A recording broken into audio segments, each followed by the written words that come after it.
Hey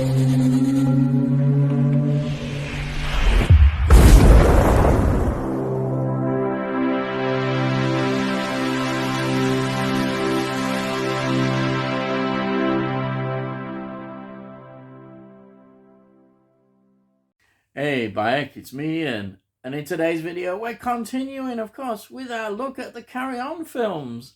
And this is Carry On Doctor from 1967. And this is the 15th film. Wow, we really are moving on. Now, previously we'd had Carry On, Follow That Camel, or, well, they tried to promote it as Follow That Camel, Rank Organisation, as you might remember.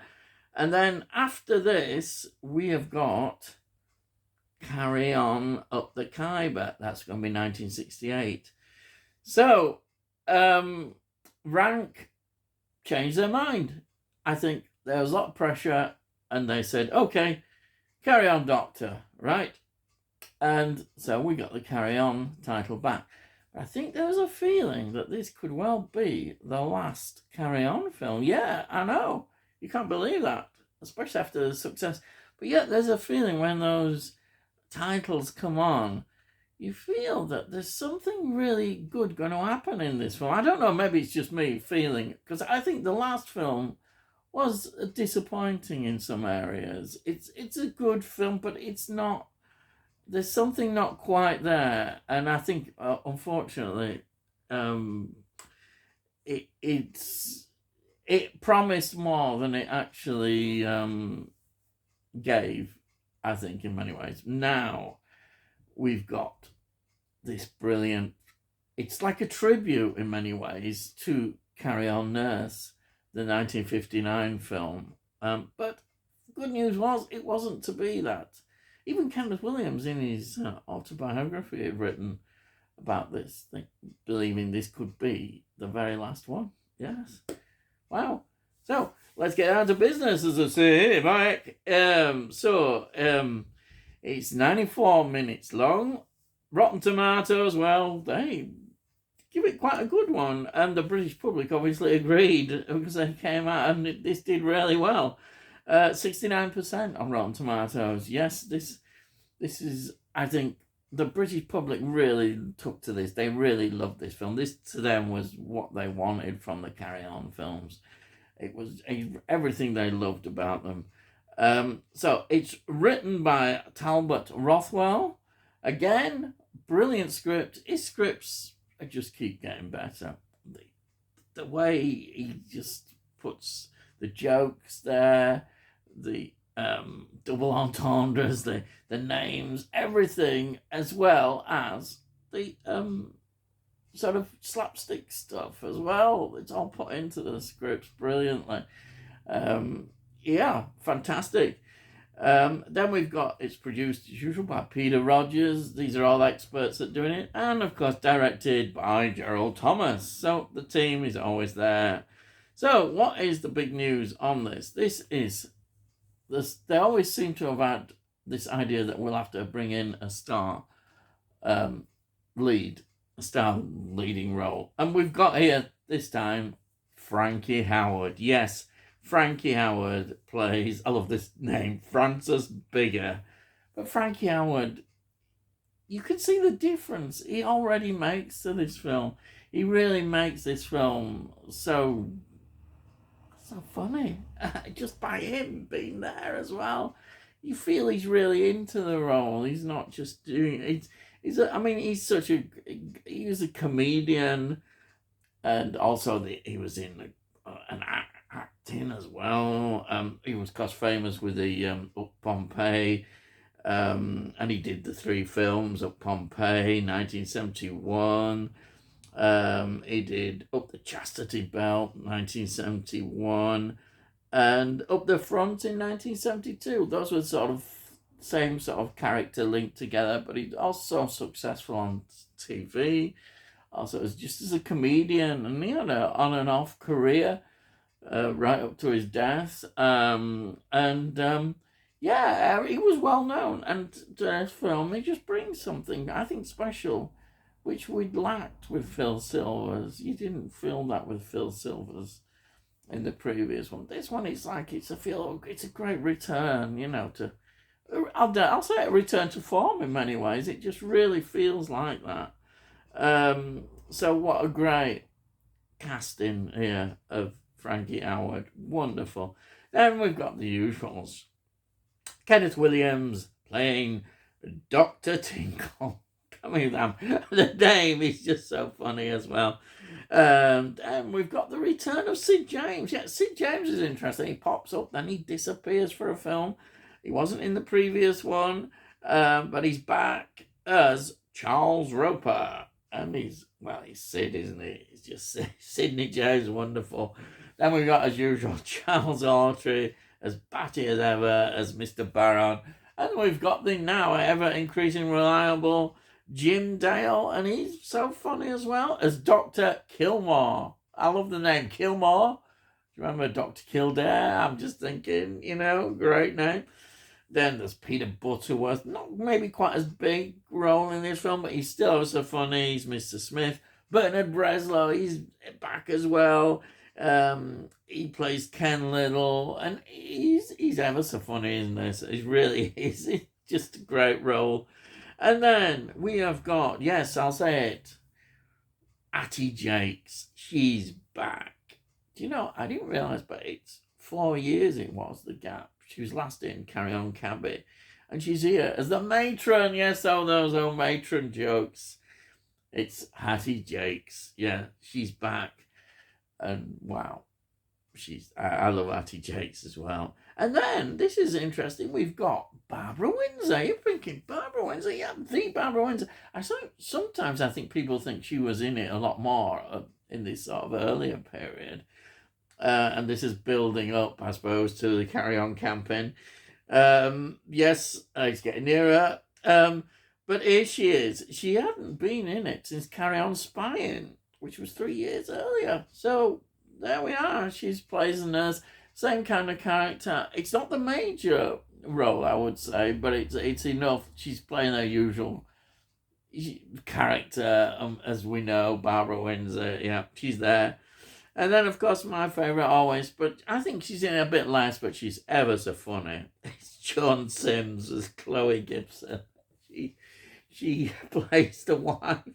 Well, not wife, going to be. She's the partner who will get married to Frankie Howerd's character, Frances Binger. Now, I don't think they write it like this nowadays, but there's a lot of jokes. She's not very good. Hearing isn't too good. So there's lots of jokes about the not hearing things properly, and there's a whole joke things.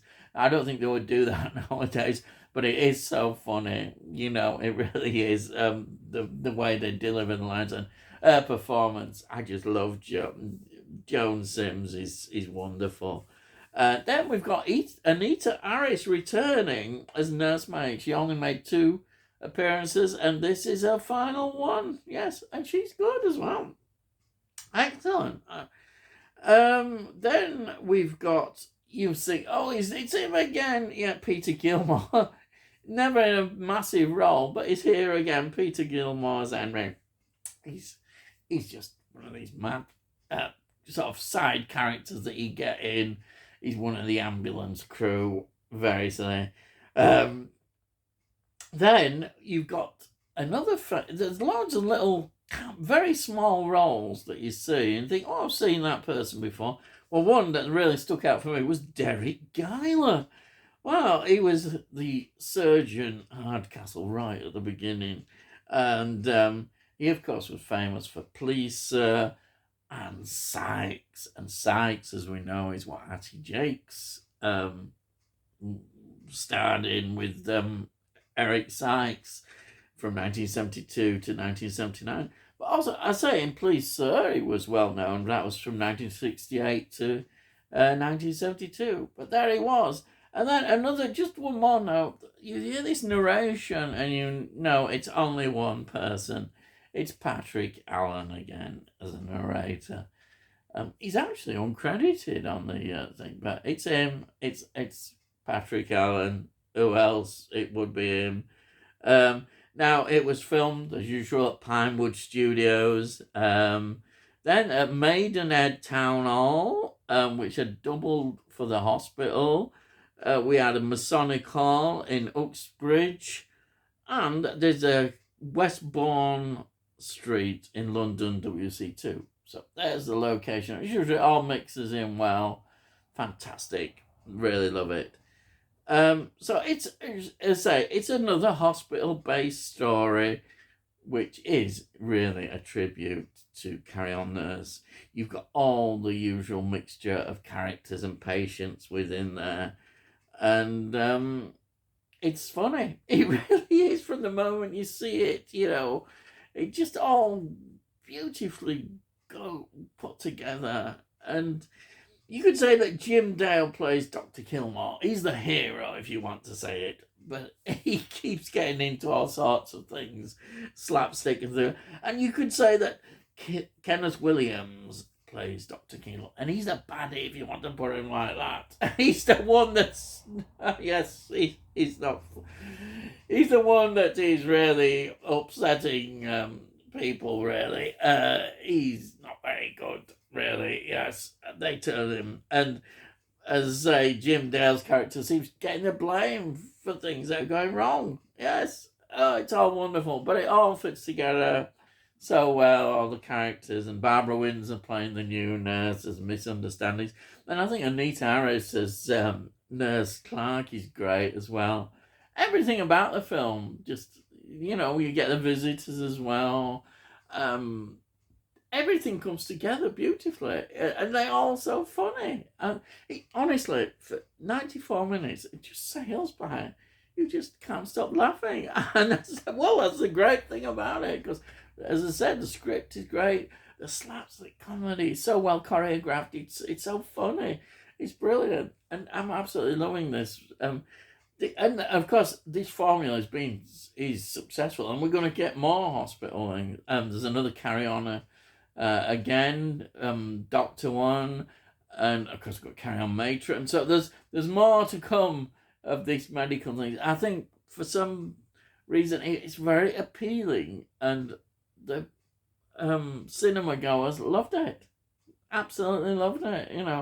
It's something very English, British, or whatever you want to say, but it works well, and I really, imagine, I'm enjoying them all. They're all good to watch and putting them there. And then sometimes you just see things, wow, this is something really, it just all comes together beautifully. I just can't recommend it enough. But they're all good. Oh, go and watch them. Now, one of the extras, I'll just show you what it is like I do on this, the box set. The box set, yes, I have to show it every week. Fantastic.